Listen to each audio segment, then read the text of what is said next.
Welcome to the Women Living Well After 50 podcast. I'm Sulon Carrick and I'm passionate about inspiring, motivating, supporting and informing women over 50 to embrace this exciting time of life. Health and wellness in mind, body and spirit are the foundations for living well, but there is so much more to a life well lived. Each week, through conversations with my guests, I'll be presenting topics that will help us all to live well and enjoy life. So join me as we discover new ways to become women living well after 50. Are you ready to start living? What are you waiting for? Let's get started. Well, welcome to part 2 of the 10 Principles of Wellness with my guest, Sally Thibault. In the previous episode, we talked about her first 5 points, which were to eat consciously, fast intermittently, exercise mindfully, sleep soundly, and believe in yourself always. So if you missed that episode, go to the link and take a listen to that. So we're going to pick up where we left off with point 6 with Sally, and that'll be meditating daily. So let's go and join the conversation. Number 6 is meditate. I honestly believe every person on the planet should be taught how to meditate. Especially now, because we're living in this low-grade stress and anxiety all the time, which is causing weight gain, by the way, because our cortisol levels are higher. Meditation allows you just to move to that space of stillness and peace. And even if it's 5 minutes where you just sit quietly, focus on your breathing, just allow the stress to leave your body, will give you benefits. Ultimately, you'd like to get to 20 minutes. And I really like guided meditations. I will not start my day without meditation. It to me is just it's my thing. I love it. I have a vision that I focus on, and I make sure that I'm really aligned every morning. You know, I feel like my body's aligned, my heart's aligned, my soul's aligned, my mind's aligned. I just know that my day goes better if I don't meditate. I'm a bit of a cranky old crow. Can I just talk about that too? Couple of points with meditation. It is becoming more mainstream, no doubt about that. And I remember doing a course, it was a 30-day meditation offering, and I took it up, and I remember getting more stressed doing it because I kept thinking, I've got to clear my mind, I've got to clear my mind. And the more I said, I've got to clear my mind, it would fill up. But it's not about that. It's about allowing, if that happens, that's okay. You just allow the thoughts to come in and to pass through. And it's amazing when you sort of realize that, how much you will just relax and actually have the benefit of meditation. And so that was one thing that I learned from that, because I was thinking, oh my God, you know, I just cannot do this. I cannot meditate. Everybody else seems to be able to, but I can't. So that was an important point that I picked up. And it was somewhere else, that it wasn't in that class or that 30-day, oh, it wasn't a challenge, but offering, that I learned that. It was later. Someone else mentioned that, and I thought, oh, okay, well, that makes it so much better. But the other point you mentioned about aligning yourself in the morning and that sort of thing, and so having that good, when you wake up, you would have a routine, I would think, for your morning routine to help you sort of prepare for the day. Very much so. And I'm a routine person. I'm a Virgo, so I love routine. Me too. And so to me, I wake up, meditate, work out, write in my journal, and get on. And that's all. Like, it's an hour. It's not like a lot, you know, because I meditate for 20 minutes, do my workout for 9 minutes, write in my journal, and then I start to scroll on social media and do all those other things till, you know, got to have a shower, get on with the day. But to me, I love Dr. Joe Dispenza's teaching about meditation, where you create a vision in your mind of what you want, and then just focus on that vision. So, you know, what does your life look like that you want? And then what I love to do is, when I'm meditating, I have the vision firmly planned in my mind of what I want. And then I just I let my body go.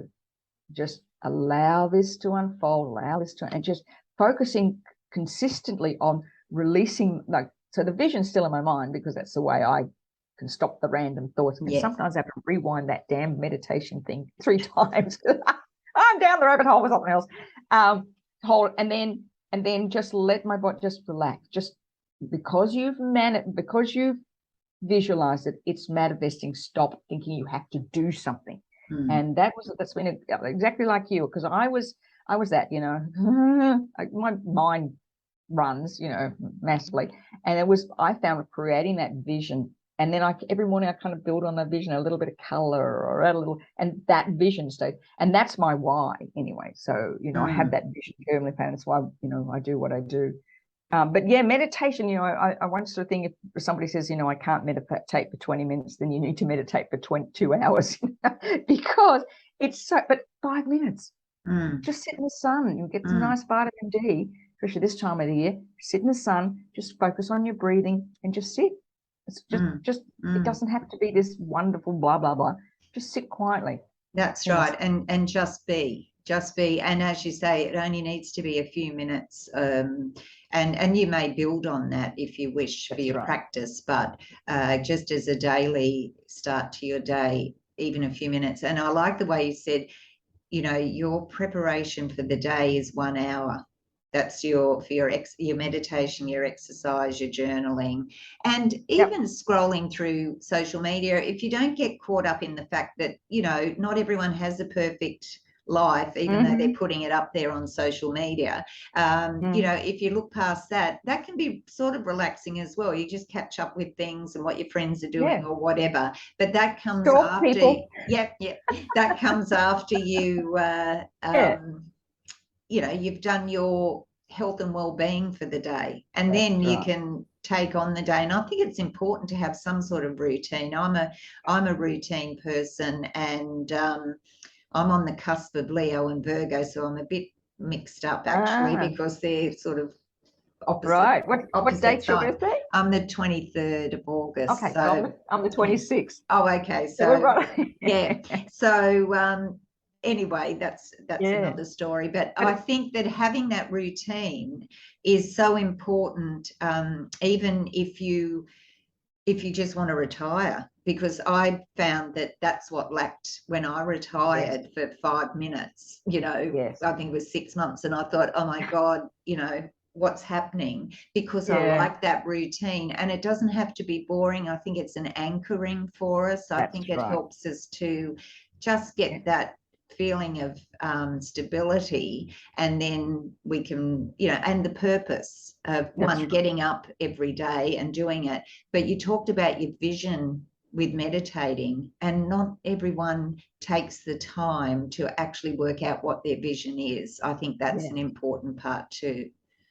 Absolutely. And, you know, we are, again, you know, I think especially at our age, we're such powerful individuals, because we've had the life experience, we've got the ups and the downs, we've survived. We actually are very powerful individuals.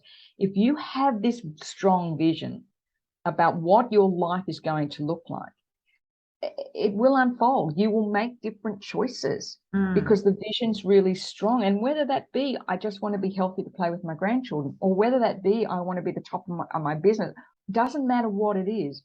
You create that strong vision. For Dr. Joe Dispenza talks about this all the time. The vision is what drives you. So I have this image in my mind of what this vision looks like. And then it's like the day unfolds and the vision still stays there. Yeah. So I find myself doing things that support the vision. And at the end, and it's like it's unconscious almost. But it sort of drives me and gives me energy. Yeah, and I think the important thing to remember is it's your vision. You can't live someone else's vision. So we forget that comparison and, oh, you know, Sally's doing this and she's taking the world by storm or whatever, and I'm just doing this sort of thing. Whatever we do, if it's what we enjoy, if it's bringing us joy and fulfillment in our life, it doesn't matter what it is, but it's yours. It's an individual thing. And if you are trying to live someone else's vision, you're not going to be happy because it's not going to sit comfortably with you. No, exactly. You know, and I'm one of 5 kids, and my sister, we're very close. My sister next to me, her vision is travel.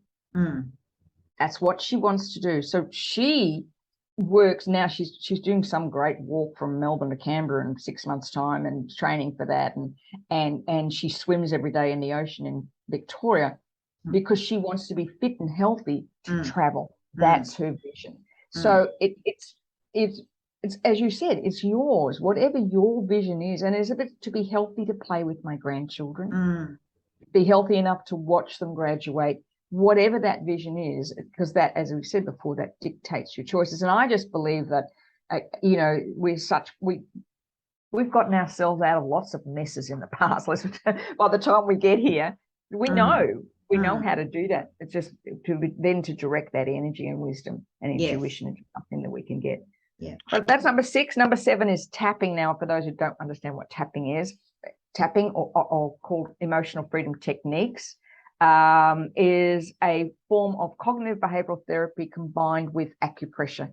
So what it is, we tap on the various meridian points around the upper body while you're saying the truth of how you feel. And studies have shown by doing that, it can reduce cortisol by up to 43% just with 1 or 2 rounds of tapping. So if you're tapping and you're feeling really stressed, and you just say the words of, I'm feeling really stressed, I feel really stressed, while you're tapping on these various meridian points around the face and the body, your cortisol level's lower. And when your cortisol level's lower, you just make better decisions. That's it in a nutshell. Then you can look at that if you wanted to work with an EFT, a qualified EFT practitioner, they can help you unlock patterns of the past that are stored in our amygdala. So we're looking at both little t trauma and big T trauma that get locked in the amygdala in our brain and that dictate our behaviors because we were triggered by something. Usually if we're triggered by something, it's something that takes us back to the past. It's our brain's way of keeping us safe, takes the flight, fight, freeze response, the cortisol response to catastrophic levels. And tapping's been proven to, when you tap on, and the thing I love about tapping, you can do it yourself. And it's anywhere. Just simple. And anywhere. I mean, I remember when I first got into it, I was tapping all the time because I just loved it. And I was sitting on the highway heading up to Brisbane. Of course, in the morning I was speaking at an event and I was late and I was tapping on why am I always late, you know, and we got stuck in that traffic around about Logan every morning. It gets full, and I'm sitting there and I'm tapping away. And I looked up into the rear vision mirror and there's this woman sitting behind me and she's looking at me. Sort of like, what the hell is that woman doing? You know, but it's just one of those things now. Whenever there's a block, I go, okay, what's going on for me? And just go straight to tapping. And there's lots of tapping videos that I've got on my YouTube channel if anybody's interested. Yes, I was going to say that you have done, I noticed in a couple of your Stronger, Leaner, Lighter programs that you have on YouTube and podcast and that you've actually finished a session with some tapping, especially if it's been relevant to the topic you've spoken about. So I will be putting all the links to your various offerings and social media and TV channels and that sort of thing. So they'll all be in the show notes, so people will be definitely able to tune in. And I would recommend that they do that and have a look at some of your tapping videos. Can I say that tapping is probably the thing that's impacted most on me as in my relationships. Whenever I'm triggered by something that somebody says, I tap, okay, what's triggered me? Because it always will go back to something that's happened to you as a child. And I remember this one day, I've been working on a landing page, you know, for one of our programs, and they take a long time to get the wording right, get the images right, and all this. And I was really proud of this. I started work at 10 o'clock. It was now 4:45, and I'm really proud with how it looked. It looked pretty. Everything seemed to work. Links worked. And my husband walked in the door. I said, "Oh, can you proofread this landing page for me?" And so he sat down at his desk. I went to the kitchen, poured 2 glasses of wine. I thought we'll sit and chat. Got down, put the glasses of wine down. I said, "What do you think?" And he looked up and he said, "You're not very good with full stops, are you?" And I just went, lucky I put the wine on the table, on the desk, because I would have thrown a glass at him. Anyway, so I stormed off, as you do, you know, blah, blah, blah, blah. And I'm sitting down and I go, "Okay, Miss Life Coach, what's going on for you?" And I tapped. And a memory came up when I was a child. I was a great creative writer at school. I used to love writing, but I was hopeless at punctuation. And then and back in those days, remember there was English expression and English creative. I think there was 2 actual different English subjects that you did. And I can remember I had entered a writing competition, and the nuns marked me down because my punctuation wasn't good enough. Oh, okay. Yes. Days where you had to do and everything had to do. And that's what triggered. That's what he triggered when he said that. So once I understood that and I tapped, released the emotional connection to that memory, I didn't have to blow up. He wasn't wearing the glass of wine on his head. So what with tapping is whenever you're triggered by, because our reaction to anything is simply because somebody's triggered an old story in us. And when you use tapping to release the emotional connection to that story, as I said, you just make different choices. You don't get as upset about something. You don't find yourself getting angry. If I am angry, I will tap that I'm really angry about this. There's things that you get angry about. And you lower the emotional connection to it. So because anger, frustration, stress, all those with the high levels of cortisol cause you to do something sometimes you regret saying. Yes. So it's a good sort of more like a pause really before you blow up, and that avoids that, because I can be a bit like that. I'll I'll go off the handle, but maybe tapping is the answer for me. But it's something too that I think we'll move on to another point in a moment. But with tapping, okay, it is becoming a little bit more well known, but I think people have to have open minds to all different things that might help us. And someone might go, oh, I feel stupid, doing this and doing this and talking to myself and all that sort of thing. But if you can just, push that aside and have an open mind and see what might happen from it, you'll be surprised. My husband, who is 73, he does it. And I would never have thought that he would be open to anything like that. And he teaches me things that, and I was very, because he, was a Vietnam vet, and he was called up for national service and that sort of thing. And, so there's issues that people have, as you say, from their past. And I was very surprised that he was so open to that, because I thought he would have just said, oh, that's a load of rubbish. So, that's interesting. So that was really good. In fact, some of the first studies done were on returned servicemen from Vietnam. Yes. There was a big program that was run on it. But it's one. When I first was introduced to tapping, I wouldn't have a bar. I thought it was the stupidest thing I'd ever seen in my life. And I had a girlfriend of mine who lived in New York. She was an accountability partner. And she used to go, Sally, just try it. Just try. And I go, oh, Susan, it's what? I'm going to do what? Do you think tapping on my face, saying things? She said, well, you just try it. And one day I did, and I thought, oh my goodness, everything kind of changed. I went, oh, and that was 2014. Oh, I understand. And I'll tell you why I was hesitant, because we raised a child with autism. People used to come at me with all sorts of weird and wacky things. And I made a decision at the time, I will never do anything unless there's some evidence base behind it. I'm not going to go down that weird, wacky path. We had all sorts of people telling us all sorts of things. And so, what I love about it, EFT now, it is evidence-based. There is so many studies, especially around weight, stress, PTSD, amazing amounts of research. In fact, one of the top researchers here in Australia. So it is one of those things that looks stupid, but it's and I often think, I wish we could call it something else. But anyway, that's what they call it. But it was developed by a Stanford engineer. I mean, he was the guy who developed. Yeah, he was a studying engineer. Well, he was an engineer who studied at Stanford University, and had watched a psychologist working with a woman who had a severe reaction to water. And he just started tapping on this meridian point here, and the woman actually got in the water, and he went, oh, there's got to be something in that. So that was way back in the, I think the early 80s when so it didn't come from a medical background. All right, we've got 3 more to get through just quickly. Yes. So number 8, and again, talking about purpose, and we were talking about that vision before. Number 8 is to live purposefully and authentically. And so that's aligning what I call your soul purpose with your life purpose. So our soul purpose is what we're born with. And people get really hung up on this whole thing about having a life purpose. Our life purpose changes as we do. You know, one minute your life purpose, you know, for me, 1 minute my life purpose was to jump up and down on TV and like the leotards. And the next thing my life purpose was to be at home with my autistic son. So your life purpose changes. The soul purpose never changes. And this is a Carl Jung theory. We're born with a natural ability, and it always begins with the words to do something. So it's what comes naturally to you that others go, wow, that's amazing, you can do that. And you just go, well, that's just easy.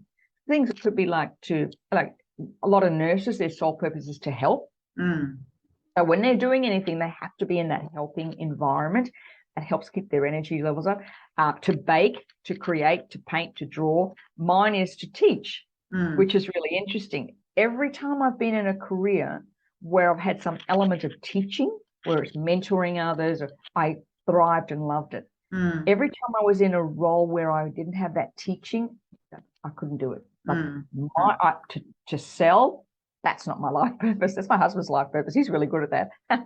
But to teach, so in my business, it was to teach, inspire, and entertain. I actually dug deeper and found 3. Tell you how you find it.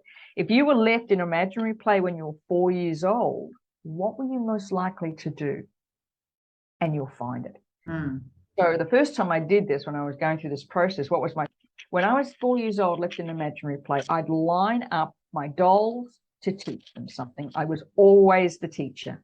I was going to say exactly for me. And at one point there, I wanted to be a ballet teacher, which that was my first career. And I used to have, I'd have a little cassette tape with the music, and I'd get the chairs lined up, and I'd be giving a ballet class to no one.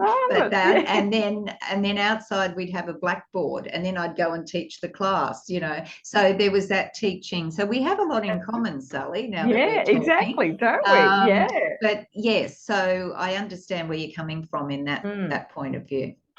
So what it is not about, for instance, if to teach, let's use that as an example. It's not to be maybe you were going to be in a teaching role, but it could also be that you're in a role at work, for instance, and your life purpose is to teach, is to mentor younger people. Yes, yeah.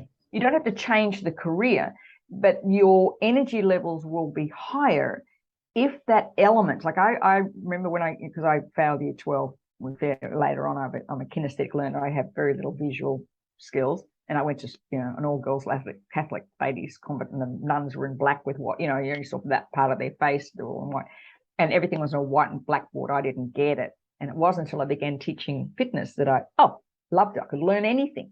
Realized I was a kinesthetic learner. So it's important to understand that when in a role that you're in, if you can bring that to, and so when I failed year 12, this was going to say, when I failed year 12, my mother in her infinite wisdom sent me to a secretarial college, which is great because I can now touch type. I'm brilliant at it, and that's how I could write 3 books. But it was the most boring job for me in the world. I was good at it. I always got great jobs. I hated it because it didn't inspire me. Once I fell into fitness and began teaching, inspiring and entertaining, I had all the energy in the world. And it's learning that, okay, that's my 2 word. So my husband's is to create. So he needs to be creative. Even though he was in real estate sales for many years, he saw that as very creative. He did commercial real estate. He would see the vision of what the development would look like. He created. So it's when you run out of that. That's why a lot of people shift jobs, because they just don't find that inspiration. And as we age, in particular, the studies have shown people who live with purpose or have a purpose are 85% more likely to make healthy food choices. So even if it's that you have a purpose, like I have a friend of mine who helps out 3 times a week serving breakfast at schools for low-income families, for children of low-income families. Loves it. I mean, she has a purpose. She has a reason to get up in the morning. She loves the interaction with the children. So even if you're not working anymore, have some purpose in your life. And the last one, one more. We've got forgive easily. Number 9 is forgive easily. learning to forgive others and yourself easily. And letting go of it. Letting go and forgive yourself. You know, I think that one of the things we don't do, we can be very critical of ourselves. Learning to forgive yourself and learning to forgive others is about you, not about them. And then the last one is seek joy, celebrate often, and expect miracles. I have a lot of people say to me, when I'll be happy when. Happiness is reliant on something. Seeking joy every day actually elevates your happiness quotient. So that could be getting up in the morning to watch a sunrise. It's just joyful. It could be finding a feather on the ground and think, oh, this is joyful. Or, you know, my favorite thing, I was telling a story one day. I went walked over to the beach one morning and there was a $20 bill just sitting on the ground at 4:45 in the morning. It was the middle of summer, of course. There was nobody around and I was just joyful for the rest of the day. I got a $20 bill. That's so exciting. Little thing, like really, and you know, being kind to people, chatting to the gal at the supermarket on the checkout. How are you? How was your day? Thank you so much for packing my. When you seek joy and you pass it on, it elevates everybody's consciousness level. And then celebrating often is really important because every time you celebrate a small win, you get a small hit of dopamine in the brain. So it means your brain goes searching for that. It likes that hit of dopamine.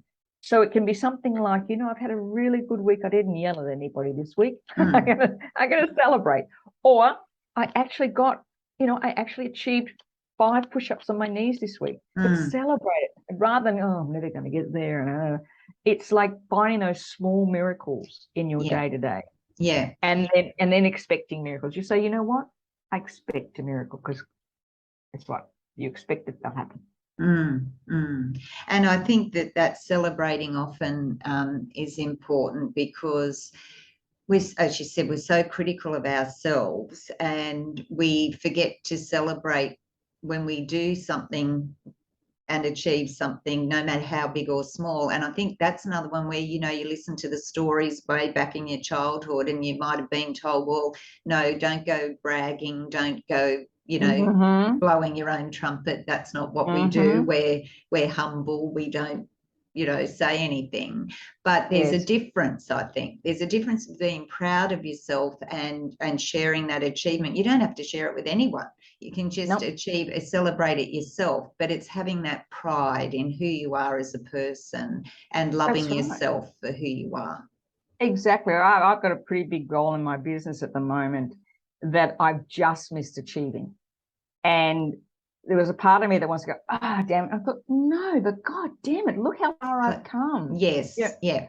You know, it's like I stop and say, damn, I did well. I didn't get where I wanted to be, but I almost got there. Yeah. And I'm way better off than I was if I didn't focus on it. And it's like that with exercise, I think, and in weight loss in particular. When people have this big vision about I want to lose X amount of weight or I want to, it's like every step, like, you know, I didn't have any sugar this week. How good is that? I drank more water this week. How good? Like those are the things that because the brain, as I said, gets a hit of dopamine and go, oh, okay, well, how do I now celebrate that again? Because that felt really good. And it's really important and we, as you said, we are so critical of ourselves and so judgmental of ourselves that taking the time to celebrate those small things along the way. And I learned that with my son, you know, when we had these big plans, visions for him to do things, we had to learn to celebrate. He's tied his shoelaces. I mean, the first time he's tied his shoelaces, you could have heard us for, you know, around the world hooping and hollering. That was he was about 11 at the time. They're big things. They may be small to other people, but that was a really big deal for him. And that we celebrated that. We made a big deal of that. And so the next time, you know, we'd say, go back, remember when you let tie your shoes? Remember how hard that was? And you did it. You just got to keep moving. So very important. No, that's great. Okay, well, we've talked about your 10 principles of wellness, the key to aging well and looking younger. But I have one question for you, and it will be a question without notice because I actually didn't tell you about it. But it's what I ask all of my guests, and it's a simple one. And the question is, what does being a woman living well after 50 mean to you? Oh, wow. I just got a real tingle through my body then. You know, it's like there's endless possibilities for me. It's like I don't have to buy into that old paradigm. I choose not to. And living well after 50, I've often said this, my daughters are watching me. They're watching everything I do. They're watching how I live my life. And when my daughter came home, my two daughters came home for a holiday in March and April, and my middle daughter bought the hope is will become her husband. Lovely guy. And she and I are just like peas in a pod. And I said to him, you're looking into your future, when you see it. And he didn't say anything for a minute. I thought, and he said, you know what? That's pretty awesome. Oh, wonderful. Yeah. That's what living well in your 50s is all about to me. It's about being that. It's like, and also I think the other thing is, we put our lives on hold so long. It's about everybody else for so long. It's just the time, that we go, okay, I've got another 50 years. What do I want to do with my life? I've got another 50 years. I'm not paying school fees, or some of us, most of us aren't paying school fees, or, dance, everything our money went to was dance shoes and netball shoes and school fees. So how do you want to live it? How do you want to live it? And the choice is always yours. Well, it's been an absolute pleasure chatting to you today, Sally, and we've been chatting for quite some time, and I could just keep going. You're a wealth of information, but so easy to talk to as well. And I will be sharing, you've got some links that you've given me, and we've got a link on the 10 things you need to know about staying young. So I'm sure that, everyone would like to know that. But it has been a pleasure. I hope that we can do this again in the future. I also think that you may be starting your own podcast in the not too distant future either. So good luck with that. And we hope to have you on as a guest too. Yeah, I'd love to be. Great to turn the table. Yeah, from behind the camera to the front sort of thing. Yeah. So anyway, it's been great. Lovely to have you. And I hope that we can do this again. Yeah, it's been an absolute joy. Thank you so much for having me on. It's been a pleasure. Thank you. Great. So for everyone, thanks for joining us today as Sally has shared her 10 principles of wellness. Hope you've enjoyed the episode, and that you will share it with a friend who will certainly benefit from what Sally's talked about today. And until next time, remember to live well, enjoy life, and most of all, be a woman living life your way. Bye for now.